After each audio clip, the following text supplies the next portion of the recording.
ओडिया भाषार गर्व गौरव ओडिया महाभारतर रचयिता प्रथम कवि आदिकवि शारदा दास सकाळू सकाळू बाहरी पड़िलु आदिकवि शारदा दास समाधिपीठ मुनि गोसाई मठ तेंतुलियापदा जगतसिंहपुर कवि जन्म कनकवती पाटना तेंतुलियापदा एबेकार कनकपुर में 1500 मसीह बोली अनुमान करा जाए।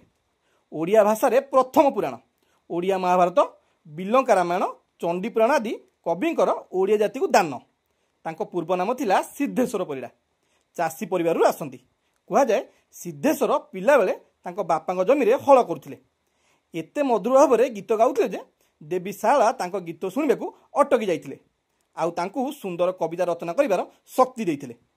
कवि सेमिति किछि पाठशाठ अधिका पढ़ी नथिले माँ शारदा दयारु एसबू लेखिछन्ति बोली निजे कहिछन्ति।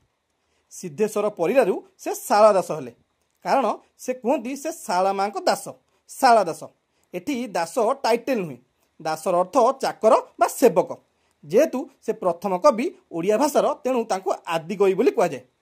आदिकवि माने मूल कवि बुद्ध नईर मुनि गोसाई पीठरे से महाभारत रचना करथिले एठारे ही तांको समाधि जाइथिला। शेयर करी समस्त को जणातु फुल वीडियो सूर्यकांत मंदिर ट्रावेलर यूट्यूब रे देखि पारिबे बारे लिंक मध्य अछि।